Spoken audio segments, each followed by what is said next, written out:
Have you ever held your entire future in the palm of your hand?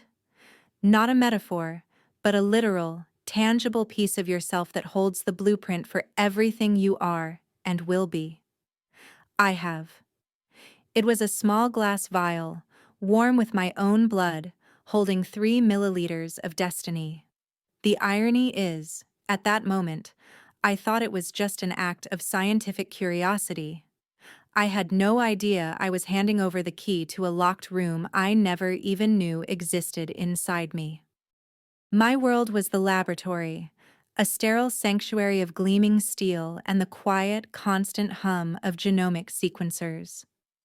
At 34, I was Dr. Evelyn Reed, a geneticist at one of Boston's most advanced research institutes.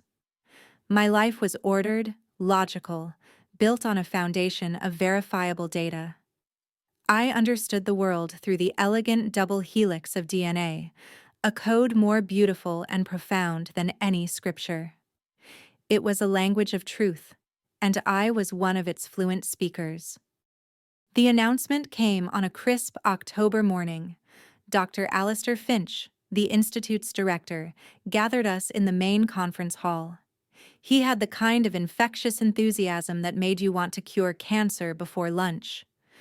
"We're launching Project Pioneer," he declared, his voice echoing slightly. "An in-house genomic database. We're sequencing our own staff to create one of the richest, most detailed datasets in the world. This is about pushing the boundaries of personalized medicine, and it starts with us." A murmur of excitement went through the room. To a room full of geneticists, this was like offering candy to children.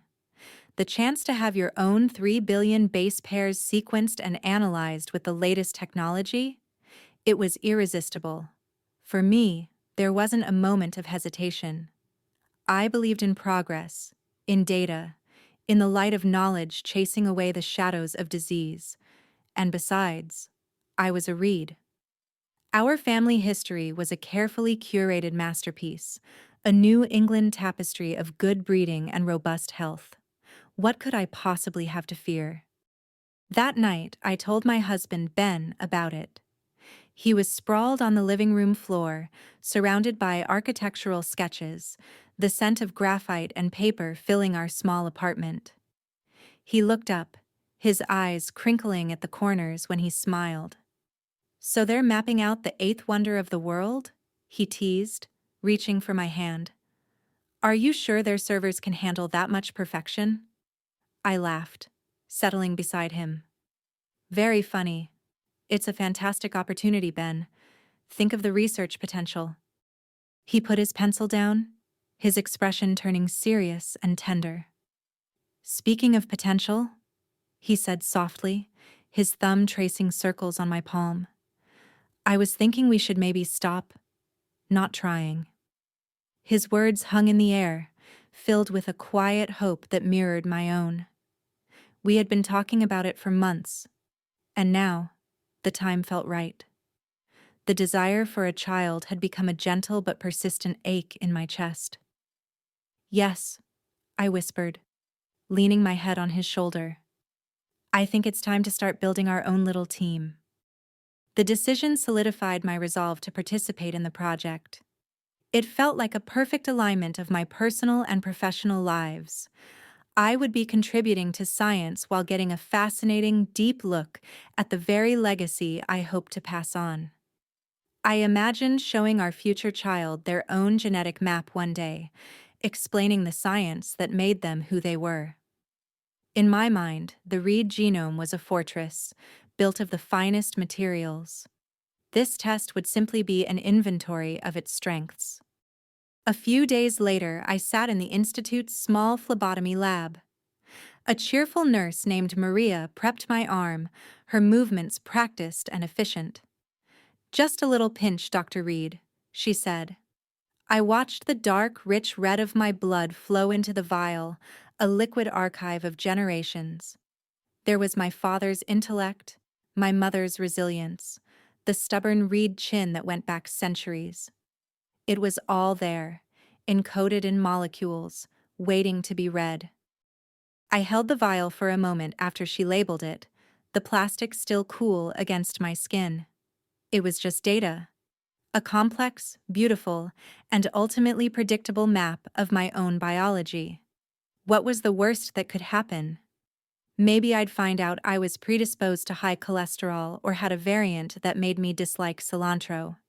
It felt clean, simple. Another problem that science could observe, quantify, and solve. I handed the vial back to Maria, a confident smile on my face. I had just volunteered to read the book of my own life, never once suspecting that the final chapter had already been written.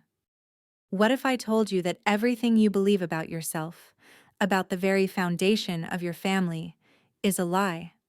And what if the truth came, not from a whispered secret, but from the cold, impartial language of your own DNA? The email arrived on a Tuesday, 3 weeks and 2 days after I'd given my blood. Its subject line was bland, clinical. Project Pioneer, your genomic data is now available. For a moment, my heart beat a little faster, the thrill of scientific discovery, even if the subject was myself. I saved it, deciding to wait until that evening, when I could pour a glass of wine and explore my own biological blueprint in the quiet of my home office. That night, Ben was working late, so the apartment was still and silent except for the hum of the refrigerator. I opened the file. Before me, a universe unfolded. My universe. Chromosomal maps, variant call files, raw sequence data. To an outsider, it would be an incomprehensible wall of text and numbers. To me, it was a symphony.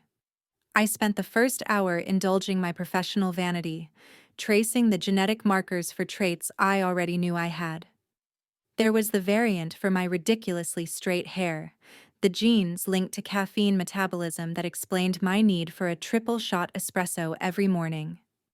It was all there, predictable and reassuring. The read genome, I thought with a small, satisfied smile, was as solid as our name. Then, out of habit, I ran a standard diagnostic filter, the kind we use to flag pathogenic or likely pathogenic variants. It was mostly for fun, a final check. I expected it to come back clean. Why wouldn't it? But then, on the long arm of chromosome 17, a single red flag bloomed on the screen. It was a ghost in the machine, a line of code that shouldn't exist. My first thought wasn't fear. It was annoyance. A data artifact, I figured. A sequencing error. These things happened, but I had to be sure.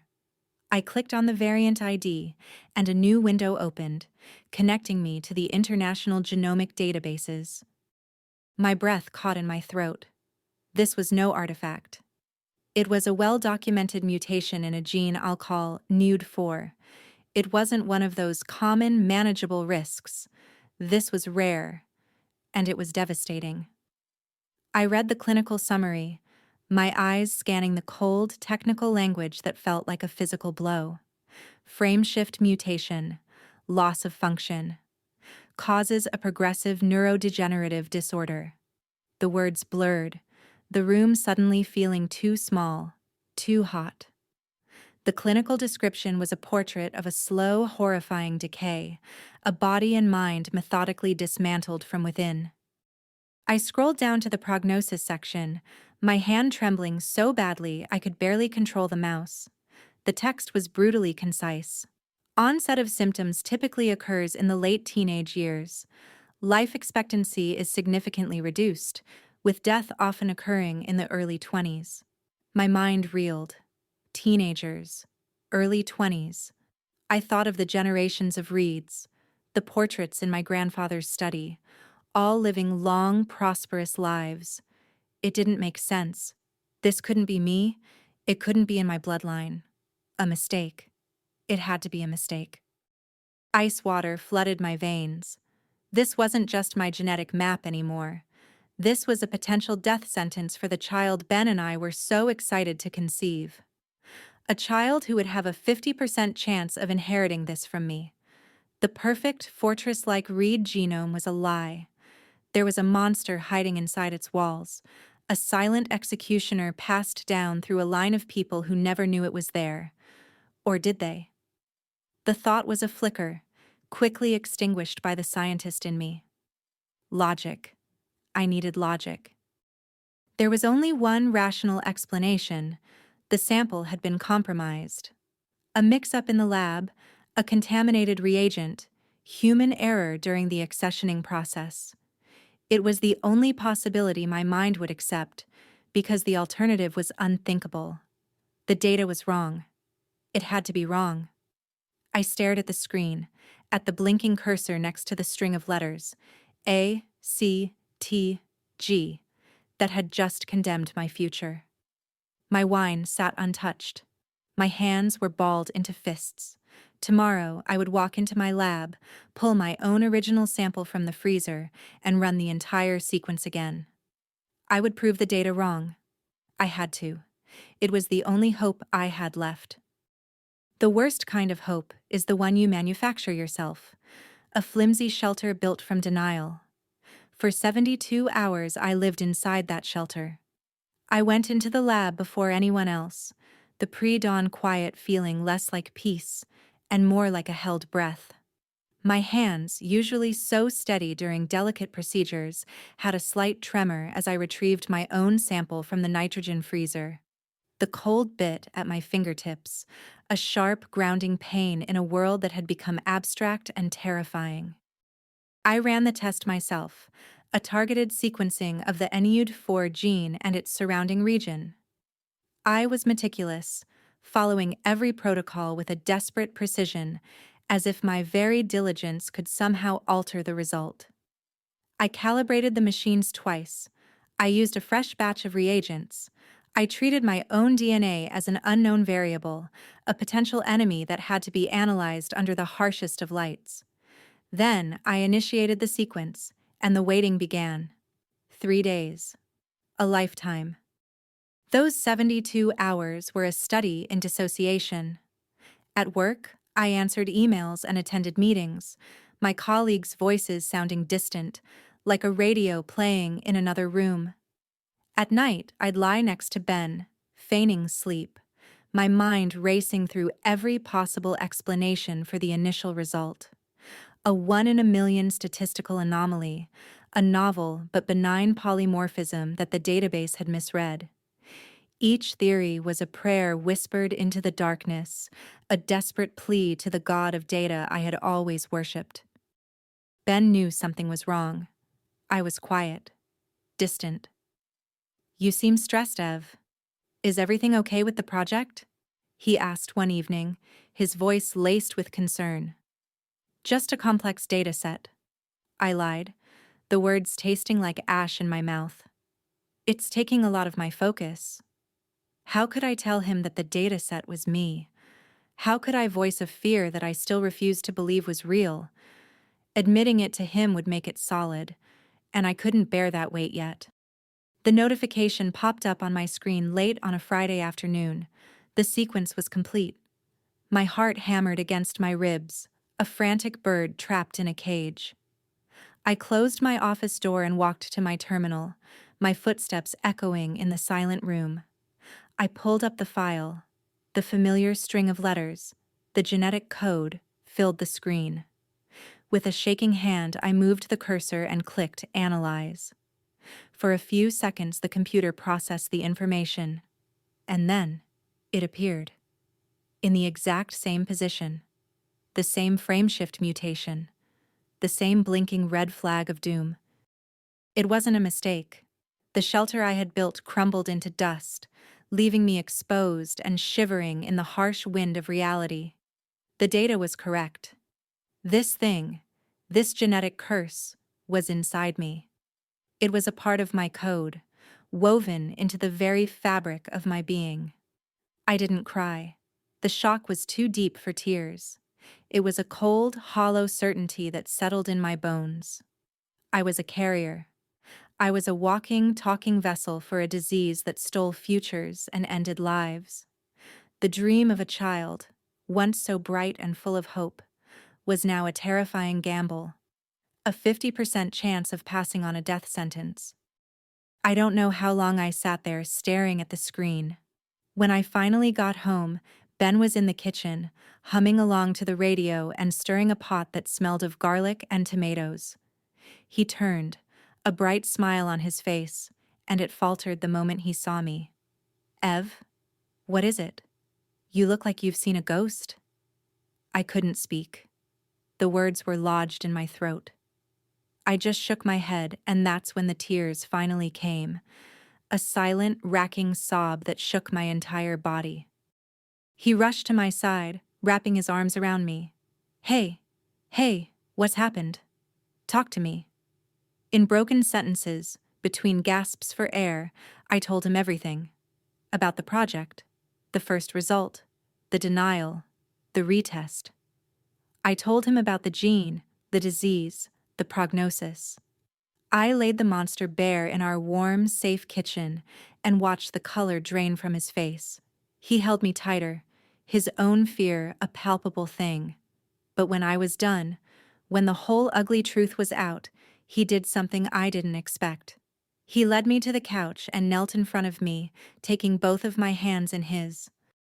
His hands were warm and steady. "Okay," he said, his voice quiet but firm. "Okay." He was an architect, a man who saw problems and looked for solutions, for blueprints. "So, this is a part of your genetic code. We can't change that, but we can change how we build our future." I looked at him, confused. "What are you talking about, Ben? There's a 50% chance." He cut me off gently. "I know. So we take that chance off the table. We use science. Your science, Ev. There's IVF, right? Pre-implantation genetic diagnosis. We can create embryos and test them. We can make sure we choose a healthy one. We can guarantee this stops with you." His words were a lifeline. In the midst of my emotional storm, his pragmatism was an anchor. He wasn't just offering comfort, he was offering a plan, a logical, scientific solution, the very thing I had built my life on. The path forward would be difficult, invasive, and emotionally draining, but it was a path. For the first time in days, a tiny sliver of light pierced through my despair. He was right. We could fight this. We had to. "Yes," I whispered, the word fragile but filled with a new resolve. "Yes, you're right." And in that moment, I knew what the next step had to be. This wasn't just my secret to carry. This genetic flaw ran through my entire family. They had a right to know. I had to tell them. Have you ever walked into a room expecting a hug and received a verdict instead? That's how it felt, driving to my grandfather's house the following Sunday. Ben's pragmatic support had armed me with a sense of purpose. I wasn't just delivering bad news. I was presenting a modern problem with a modern solution. I was naive. I believed that love and reason would prevail.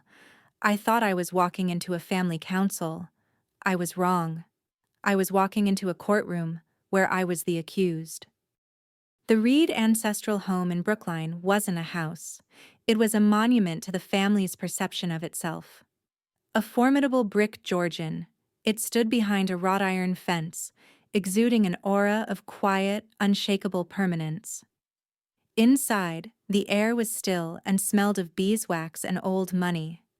My parents were already there, perched on a stiff damask sofa like nervous birds. My father, Richard, was checking his watch, a man perpetually uncomfortable in the presence of his own father. My mother, Eleanor, offered me a tight, anxious smile. My grandfather, Arthur Reed, sat in his usual throne, a wingback chair of worn oxblood leather. At 86, he was still the undisputed patriarch, a man forged from granite and conviction. His eyes, a pale, piercing blue, missed nothing. He didn't rise. He simply gestured to the empty chair opposite him. "Evelyn," he said, his voice a low baritone that had always carried the weight of absolute authority. "Your mother said you had something of significance to discuss. I trust you are not wasting our time." I clutched my hands in my lap, my scientific resolve feeling thin and fragile in this room of oppressive tradition. I do. It's a medical matter, a genetic one. I laid it all out with the calm precision of a doctor delivering a diagnosis. I explained Project Pioneer, the initial result, and the second conclusive test. I didn't use emotional language. I presented facts, data, a scientific reality. I saw a flicker of concern in my mother's eyes, a tightening of my father's jaw. My grandfather remained impassive. When I finished, there was a heavy silence. It was my grandfather who broke it, his voice layered with a dismissive coldness. A sequencing error. It happens. This institute of yours, it's new, flashy. Mistakes are made. I shook my head, my own voice firmer than I expected. No, grandfather. I ran the confirmatory test myself. I triple-checked the data. There is no mistake. I am a carrier for a mutation in the NUD4 gene. I saw my parents exchange a look of dawning horror. It wasn't concern for my health. It was something else. Something colder. This thing, my grandfather said, the word tasting like poison on his tongue. It cannot be in our blood. The reads are not defective. And there it was. The truth of his fear. It wasn't about a disease. It was about a stain. A flaw in the curated perfection of his lineage. Genetics don't care about names, grandfather, I said, my patience fraying. It's real. But there are solutions. Ben and we've already discussed it. We can do IVF with genetic screening. It's a process called PGD. It guarantees we would only implant a healthy embryo. We can stop it here. We can ensure the next generation is free of it. I thought the word guarantee would be his language, a word of certainty and control. I was wrong. My scientific solution was met with a wall of glacial silence. The look on my grandfather's face shifted from disbelief to something far more terrifying, a deep, profound shame. The air in the room grew thick with it, choking me. He looked at me as if I were a stranger, a contaminant who had breached the fortress walls. And then he delivered his sentence, his voice devoid of any warmth, any love. Then this curse, he said, the words cutting through the silence like shards of glass, must end with you. The words hung in the air, heavy and suffocating, like the dust motes dancing in the afternoon sunbeams. This curse must end with you. For a moment, my brain refused to process the sentence. It was a line from a Gothic novel, a piece of overwrought drama that had no place in this sunlit room. I must have misheard him. He was 86, prone to pronouncements. He was speaking in metaphors, surely, a clumsy, painful expression of his fear for me, for our family. I took a breath, forcing the scientist in me to retake control. I think you misunderstand, grandfather. It doesn't have to end anything. That's the beauty of the science. We can isolate the problem. We can remove it from the equation. The curse, as you call it, can end with me, but not by ending my chance at a family. It can end because we have the technology to stop it from being passed on. That's what PGD is for. I looked to my parents for support, for a nod of understanding, but they sat frozen, their eyes fixed on the patriarch.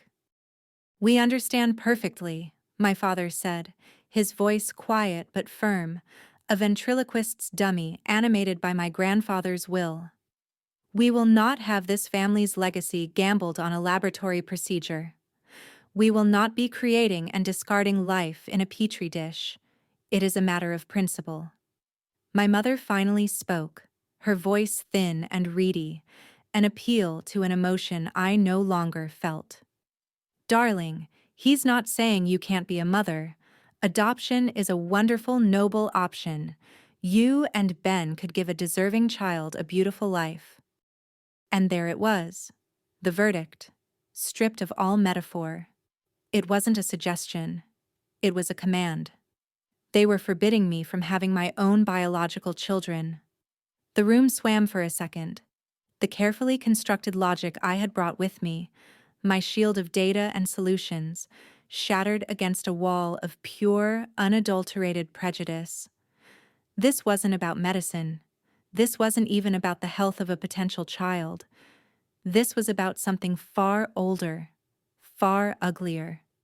This was about purity. A cold fury began to replace my shock. "You're not listening," I said, my voice dangerously low. "There is no gamble. There is no risk. It is a 100% guarantee of a healthy child. The only embryos that would be discarded, as you put it, are the ones that would develop this fatal disease. Are you saying you'd rather they be born to suffer and die, just to avoid a medical procedure you don't understand?" I was trying to shock them with the reality, to force them to see the cruelty of their position. My grandfather's pale blue eyes narrowed. He leaned forward, his hands gripping the arms of his leather chair. "Do not speak to me of cruelty, Evelyn. The cruelty is in your suggestion. The Reed family does not produce flawed offspring. The idea of weeding out the weak ones is a grotesque concept we will not entertain. It admits the flaw exists. It publicizes it. Our bloodline will not be subjected to such a process." He said the word process as if it were a contagion. It was then I truly understood. They weren't afraid of the disease, they were ashamed of it. My genetic mutation wasn't a medical issue to them, it was a reputational crisis, a spot on the family crest. They would rather I remain barren than have the world know that the Reed bloodline was anything less than perfect. My body was not my own. It was an asset of the family corporation, and it had been found to have a defect. The board of directors had just voted to decommission it. I stood up, my legs feeling unsteady. The air in the room was unbreathable. I looked at my mother, her face a mask of pained resignation. I looked at my father, who refused to meet my gaze, staring instead at a spot on the Persian rug. And I looked at my grandfather, his expression one of righteous, unshakable certainty. I saw no family in that room. I saw a tribunal. "You're talking about a child," I whispered, the words barely audible. "A human life. My child. And you're weighing it against the family name." My grandfather's voice was like the closing of a vault door. "The family name is all that lasts. You will not give birth. That is our final word on the matter. Period." How do you mourn a family that is still alive? The drive home from my grandfather's house was a silent vacuum.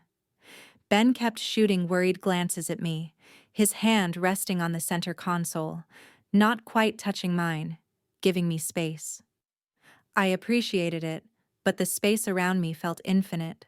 The verdict, "You will not give birth," echoed in the quiet hum of the engine. It wasn't just a prohibition. It was an excommunication. They had looked at my DNA, at the very code that made me their kin, and declared it tainted.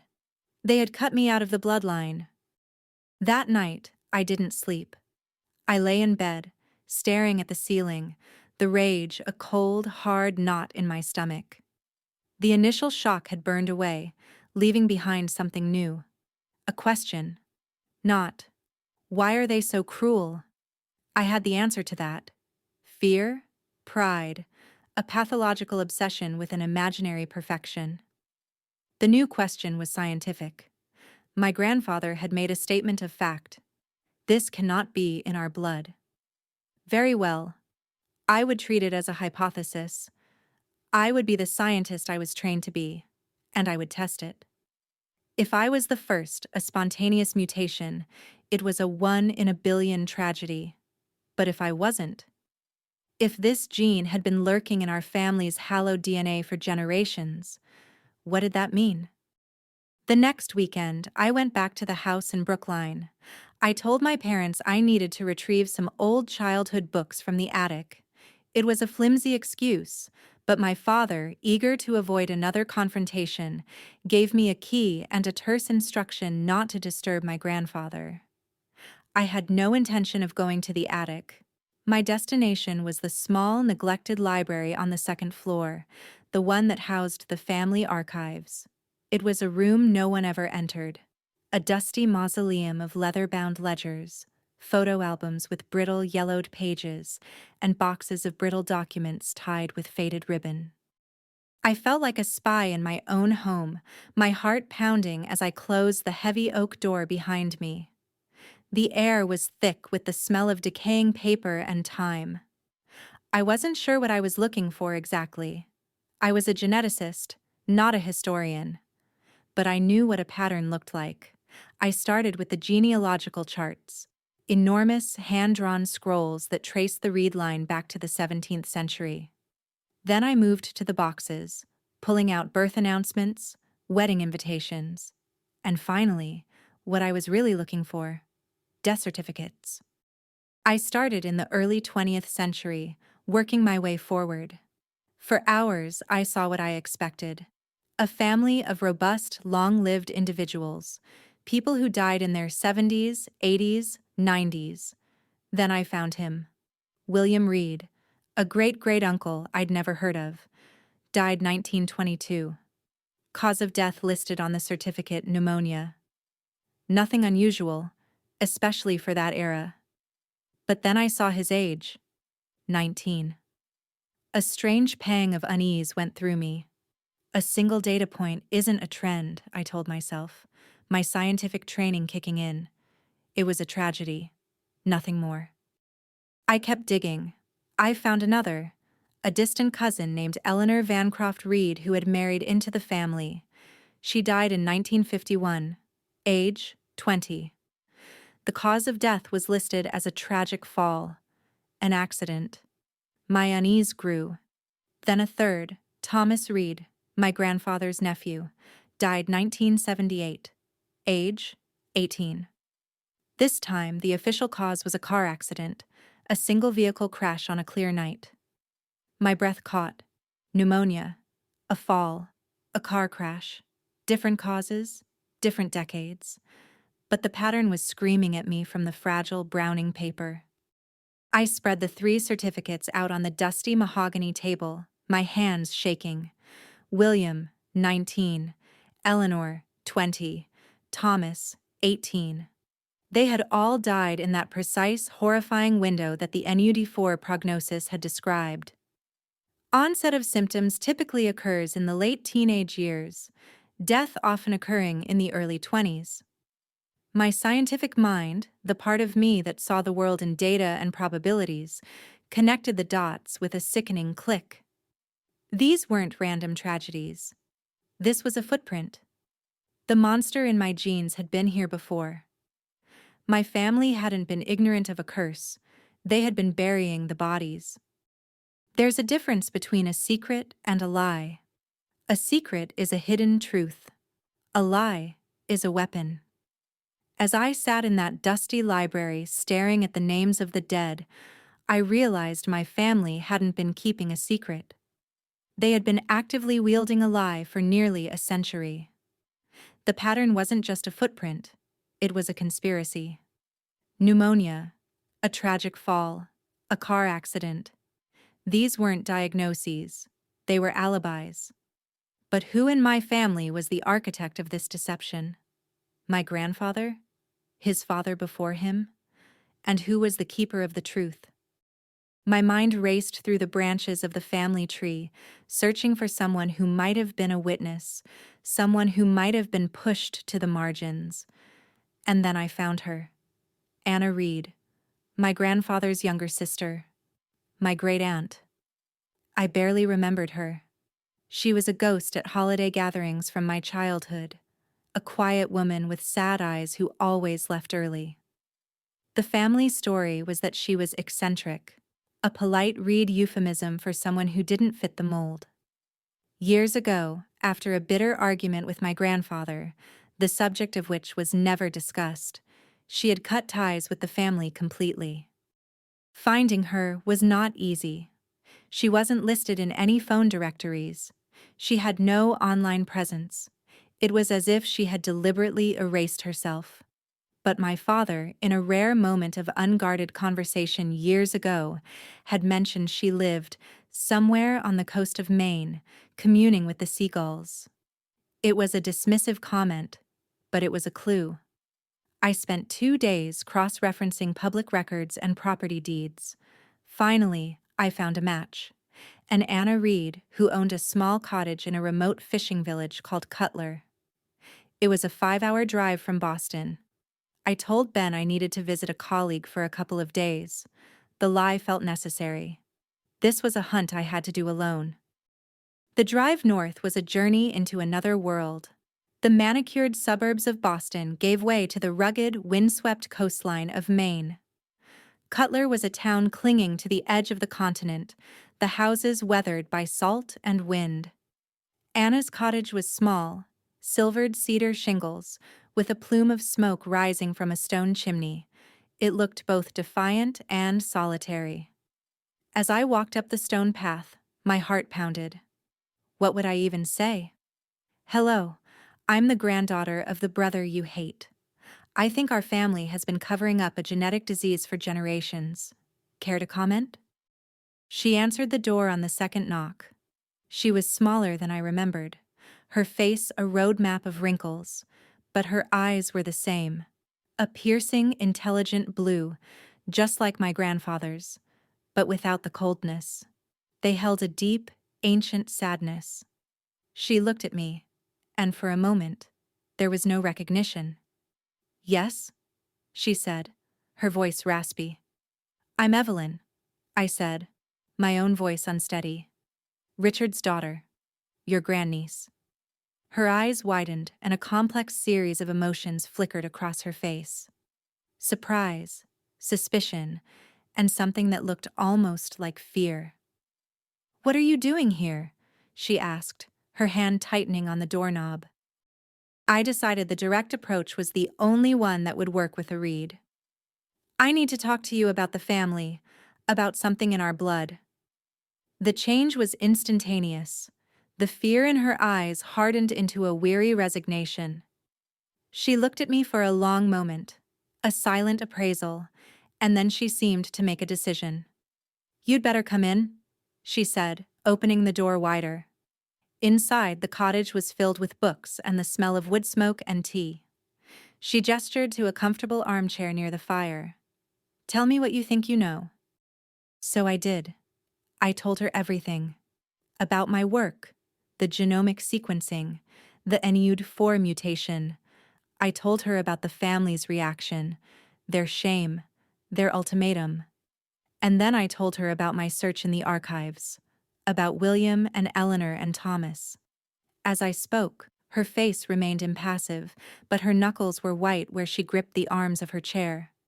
When I finished, she was silent for a long time, staring into the flames. So the monster has a name now, she finally whispered. We just called it the Reed affliction, or God's will, when your grandfather was feeling particularly pious. Then she told me the truth.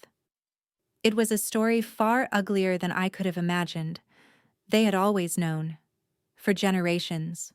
The affliction would appear, striking down a vibrant teenager, turning them into a shadow of their former selves before killing them. But instead of seeking answers, my great-grandfather, and then my grandfather after him, chose to hide it. It was a matter of reputation, of preserving the myth of the perfect Reed bloodline.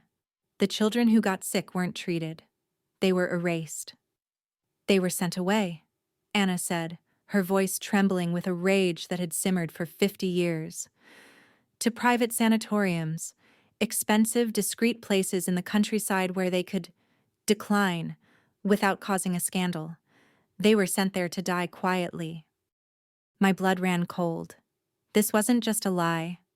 This was a system of calculated, cold-blooded cruelty. But the death certificates, I began. Forgeries, she said, her voice sharp. Or favors called in. It's easy to get a doctor to write pneumonia on a piece of paper when you've endowed his hospital wing. Then she looked at me, her eyes filled with a pain so profound it was almost unbearable. "My son," she whispered. "My beautiful boy, David. He was diagnosed at 17. Your grandfather wanted to send him away, to the same place his nephew Thomas had been sent. I refused. I said we would fight it. Find specialists. He told me if I did, he would disown me and my son. He said the family's reputation was paramount. That was when I left. I took David with me. We had 2 years. I cared for him myself, right here in this cottage, until the end." She was crying now, silent tears tracking through the wrinkles on her cheeks. "So, yes, dear girl," she said, looking at me with a terrible clarity. "They know. They have always known. And their silence is a graveyard. What is the price of a human soul? My grandfather, a man who measured the world in assets and ledgers, thought he knew. He believed every person had a tipping point, a figure that would make them trade their principles for comfort. The drive back from Maine was 5 hours of cold, simmering rage. Anna's story had armed me. The names from the death certificates, William, Eleanor, Thomas, David, were no longer just data points. They were ghosts, and I was their witness. I was no longer just fighting for my future child. I was fighting for them. I walked into our apartment expecting to unload this terrible truth onto Ben, to have him stand with me as we planned our war. But the moment I stepped inside, I knew something was wrong. The air was thick with a strange tension. Ben was in the kitchen, but he wasn't cooking or sketching. He was just standing there, wiping down a counter that was already spotless.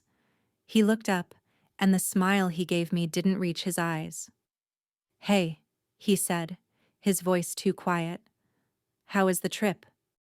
"Ben, what is it?" I asked, my new, finely honed instinct for deceit screaming at me. He couldn't meet my gaze. He busied himself making me a cup of tea, his movements stiff and unnatural. He was hiding something. The silence stretched, filled only by the scrape of a spoon against ceramic. Finally, he turned, leaning against the counter as if he needed its support. "He came to see me, Ev," he said. He didn't need to say who. "While you were gone, he invited me and my parents to lunch at the Bristol." My blood ran cold. It was a strategic masterstroke, a move of breathtaking arrogance and cruelty. He hadn't just approached my husband. He had flanked me, going after the person I trusted most in the world and bringing his parents as reinforcements. Ben recounted the meeting in a low, hollow voice. He described my grandfather's demeanor: charming, reasonable, a concerned patriarch looking out for his granddaughter's best interests. He spoke of the terrible emotional and physical ordeal of IVF, painting it as a burden he wanted to spare me. He was a predator cloaking himself in the language of care. Then came the offer. It wasn't a crude bribe. It was a beautifully wrapped future. My grandfather offered to provide the full seed capital for Ben and his partner to launch their own architectural firm. No loans, no investors to answer to. Just a blank check to build their dream. He described a house that had just come on the market in Beacon Hill, a place we had once walked past, laughing at the impossibility of ever affording it. He offered to buy it for us. A home, a career, a life without financial struggle. All their dreams, served up on a silver platter. There was only one condition. Ben had to convince me to make the sensible choice, to let go of this fixation on a biological child and choose adoption. He had to be the one to persuade me that it was for the best, for my own health and happiness. He was to be my grandfather's willing accomplice in erasing my legacy. When Ben finished speaking, I just stared at him, waiting for the part where he told my grandfather to go to hell. I waited for the righteous anger, the furious defense of his wife. But it didn't come. "What did you say, Ben?" I asked, my voice dangerously quiet. He finally looked at me, his eyes filled with a miserable conflict that turned my stomach. I was shocked, Ev.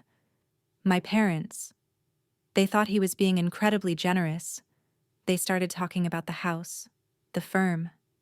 He trailed off, unable to finish. "What did you say?" I repeated, the words like ice. He swallowed hard. "I told him I had to think about it," he whispered. "I told him I had to talk to you."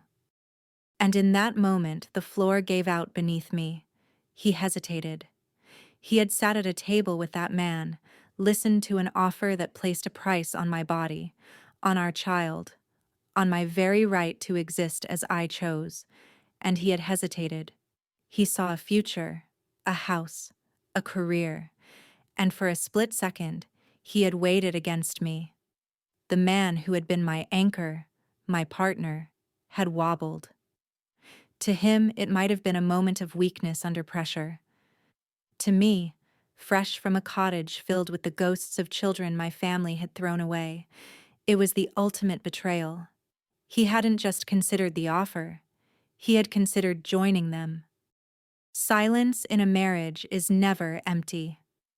The silence that fell between Ben and me after his confession was a living entity, filled with the ghosts of unspoken accusations and the sharp edges of my broken trust. For 2 days, we moved around each other like strangers in our own home. His hesitation had become a chasm between us. I was no longer just fighting my family. I was fighting the terrifying possibility that my husband saw my dream as a commodity that could be negotiated. The rage I felt toward my grandfather was clean and pure. The feeling I had for Ben was a sickening, muddy mix of love, hurt, and profound disappointment. I knew then that I couldn't win this war on 2 fronts. I couldn't fight for my future while constantly looking over my shoulder to see if my closest ally was about to retreat. I had to end this. Not with a quiet surrender, but with a detonation. My family dealt in secrets and shadows. I would bring the floodlights. My weapon wasn't money or power. It was the one thing my grandfather feared above all else, the unvarnished, documented scientific truth. And I had the perfect witness. I called my mother. "We're having a family dinner," I announced, my tone leaving no room for argument. "Sunday, at my house, and I'm bringing a guest." There was a nervous flutter in her voice. "Oh, Evelyn, I don't think your grandfather is ready." I cut her off. "It's not an invitation, Mother. It's a summons. You will all be here. Tell Dad. Tell Grandfather. 7 o'clock. Then I called Anna. I told her what my grandfather had done, how he had tried to buy my husband. There was a long silence on the line, and then she said, her voice filled with a cold, hard resolve I hadn't heard before, "I'll be there." That Sunday, my small apartment felt like a pressure cooker. Ben was a nervous wreck, pacing the living room. "Evelyn, what are you planning? This feels like an ambush." "It is an ambush," I said calmly, arranging plates on the dining table. "They declared war. They just expected me to be a civilian casualty. They were wrong." When the doorbell rang, it was my parents and grandfather. They walked in, exuding an air of strained formality, as if they were diplomats entering hostile territory. My grandfather surveyed my modest apartment with a look of faint disdain. They settled in the living room, a tense, silent tableau. Then the doorbell rang again. I opened it to find Anna standing there. She looked elegant and composed, wearing a simple black dress, a stark contrast to her usual rustic attire. She was ready for battle. As she stepped into the room, my grandfather's face went white. He looked as though he had seen a ghost, which, in a way, he had. The ghost of the family he had tried to bury. "Anna," he breathed, his voice a choked whisper. "What is she doing here?" my father demanded, rising to his feet. "She is my guest," I said, my voice ringing with an authority I didn't know I possessed. And she's here to help us have a conversation about family history. I had everyone sit at the dining table. There was no pretense of a meal. I stood at the head of the table, not as a hostess, but as a prosecutor. I had my evidence laid out. Copies of the death certificates for William, Eleanor, and Thomas. I placed them in the center of the table. I've been doing some research, I began, my voice cold and steady, into our perfect bloodline. Then I told them everything Anna had told me. I spoke of the sanatoriums, the falsified records, the children sent away to die quietly so the Reed name would remain untarnished. I talked about the Reed affliction. With every word, my grandfather seemed to shrink in his chair. My parents stared at the table, their faces pale masks of horror and disbelief. My father looked at his own father as if for the first time. Then I let my witness speak. Anna told the story of her son, David. She didn't raise her voice. She spoke with a quiet, devastating clarity, her words painting a picture of a young boy's slow decline and a mother's helpless love, all while her family chose reputation over her son's life. When she finished, a profound and terrible silence filled the room. The carefully constructed edifice of the Reed family, the monument of pride and purity, had crumbled into dust. It was a house built not on a foundation of strength, but on a graveyard of its own children. I looked directly at my grandfather, the man who had called my desire for a child a fixation. "You talk about purity?" I said, my voice shaking with a controlled fury. "You talk about a curse ending with me? Our family isn't cursed by a gene, grandfather. It's cursed by you, by your pride and your cruelty. Our legacy isn't built on clean blood, it's built on lies and bones." The aftermath of the dinner was not a fiery explosion, but a slow, silent collapse. My grandfather, for the first time in his life, looked utterly defeated. The architect of a dynasty had been exposed as a monster, his authority dismantled by the truth. He and my parents left without another word, a trio of ghosts retreating back into their haunted house of lies. Anna stayed for a while, a quiet solidarity passing between us that needed no words. When she finally left, placing a frail, strong hand on my arm, she simply said, "You did right by the children." Then Ben and I were alone in the wreckage. The silence returned, but its quality had changed. It was no longer a chasm of my anger and his guilt. It was a space for judgment. I had won the battle with my family, but the war for my marriage was about to reach its final decisive moment. He hadn't said a word throughout the entire confrontation, his face a mask of shock as the ugly truth of my family's history unfolded. He had seen the man who had offered him the world for what he truly was. Now, the choice was his. He finally broke the silence, his voice raw. "I had no idea, Ev. My God, I had no idea." He looked at me, his eyes pleading for an understanding I wasn't yet ready to give. When he made that offer, I saw a version of our future, an easier one. I thought he was just an overbearing old man trying to control his family. I didn't know he was that. He shuddered, the word monster left unspoken but hanging in the air. His shock was genuine, I could see that. But the core of the betrayal remained. It wasn't about who my grandfather was. It was about who Ben was in that moment of temptation. "It shouldn't have mattered who he was, Ben," I said, my voice flat, devoid of emotion. "The offer was monstrous, regardless of the man making it. He asked you to put a price on our future, on me, and you didn't immediately walk away." The words hurt him. I could see it in his face. But they were the truth. His character hadn't been tested by a good man making a difficult offer. It had been tested by a devil, and he had asked for time to consider the deal. That was the wound, and I didn't know if it could ever truly heal. We didn't sleep that night. We talked. For the first time since this nightmare began, we truly talked. I laid out the entirety of my hurt, my fear that he had seen my dream as negotiable. He, in turn, confessed the depth of his insecurities, his frustration with his slow-moving career, the pressure he felt from his own parents, the sudden, dazzling temptation of having all his professional anxieties erased in a single instant. It wasn't an excuse, and he didn't offer it as one. It was a confession, an explanation of the weakness that had allowed my grandfather's poison to find a foothold. Sometime before dawn, as the first gray light began to filter through the windows, he stood up and walked into the other room. I could hear his quiet footsteps, the opening of a drawer. He came back with his phone in his hand. He looked at me, his expression one of profound, sober resolution. He had made his choice. In front of me, he found my grandfather's number in his contacts and pressed the call button. It was 6 a.m. He knew the old man would be awake.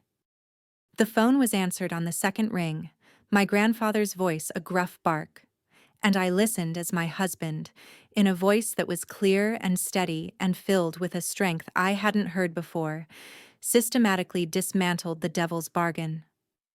"Arthur," he said, the use of the first name a deliberate act of defiance.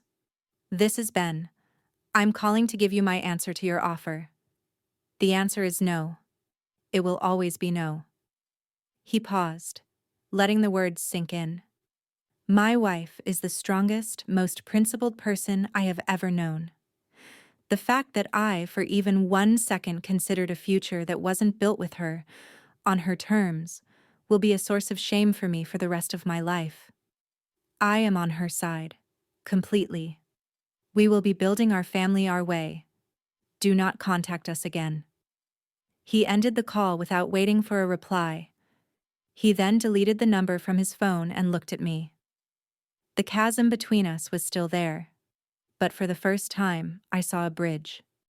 That phone call was not an end, it was a beginning.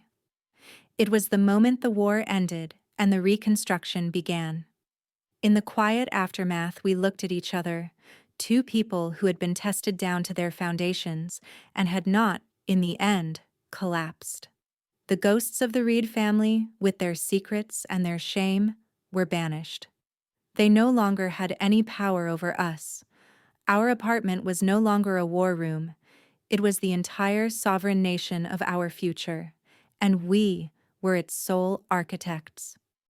We entered the world of assisted reproductive technology not as desperate patients, but as determined project managers. The first visit to the fertility clinic felt surreal. It was a space designed to be calming, with its soft lighting and watercolor paintings. But I saw it for what it was, a high-stakes laboratory. I, a geneticist, was now on the other side of the microscope. My body was the experiment. But this time, I wasn't alone in the lab. Ben was there, holding my hand, his presence a quiet, unshakable declaration that this was our project. The process was a methodical dismantling of intimacy, replacing it with a clinical regimen. It began with the injections. Every night, Ben would lay out the vials and syringes on our kitchen counter, with the precision of a surgeon. My brilliant, artistic husband, who designed buildings meant to stand for a century, learned to administer hormone shots into my abdomen. The first time, his hand trembled slightly, but he looked me in the eyes. "Okay," he said softly. "We're a team. I've got you." The sting of the needle was nothing compared to the quiet strength of that moment. We were rebuilding our trust, one injection at a time. My life became a calendar of appointments, blood draws, and ultrasounds. The hormones surged through me, a chemical tide that left me weepy one moment and irritable the next. I, who had built a career on logic and control, was at the mercy of my own manipulated biology. There were days I felt a profound sense of failure, that my own body had betrayed me with its flawed code. On those days, Ben would wrap me in his arms and just hold me, reminding me that this wasn't a failure. This was a fight. We were using science, my science, to overcome a biological injustice. He was my anchor in the emotional storm. Then came the day of the egg retrieval. Lying in the sterile operating room, I felt a wave of profound vulnerability. This was the culmination of weeks of injections, of hope, and anxiety. As the anesthesia began to pull me under, the last thing I saw was Ben's face in the doorway, giving me a small, confident nod. When I woke up, groggy and sore, he was beside me, holding a cup of water. "They got 12, he whispered, his voice thick with emotion. "You were amazing." In the clinical language of the lab, it was a good yield. In the language of our life, it was 12 chances. 12 tiny vessels of hope. The days that followed were the hardest. Our future was now unfolding in a petri dish miles away. An embryologist, a stranger, was the guardian of our potential children. We received clinical, daily updates. 8 have fertilized. 6 have reached the blastocyst stage. Each update was a moment of holding our breath. Then, those 6 precious microscopic embryos underwent the most important test of their lives. A single cell was biopsied from each and sent for pre-implantation genetic diagnosis. The very procedure my family had called grotesque. We were no longer thinking about them. We were a 2-person universe, waiting for a signal from the outside world that would tell us if we had a future to give. What is the weight of a single phone call? Is it measured in grams like the plastic and metal of the device itself? Or is it measured in the crushing, infinite mass of a possible future? For 10 days after the biopsies were taken from our 6 embryos, our phone was the heaviest object in the universe. It sat on the kitchen counter, a black rectangle of silent, absolute power. Every time it lit up with a spam call or a text message, my heart would seize in my chest. We were living in a state of suspended animation, waiting for a stranger in a lab coat to tell us if we had a life to move forward with. During those 10 days, Ben and I were a study in quiet solidarity. We didn't talk much about the what-ifs. The 50% odds were a known variable, an equation that was now being solved in a laboratory miles away. To speak of failure felt like a betrayal of those 6 microscopic clusters of cells that were, for now, our only children. Instead, we focused on the tangible. Ben cooked elaborate meals. I organized my research papers.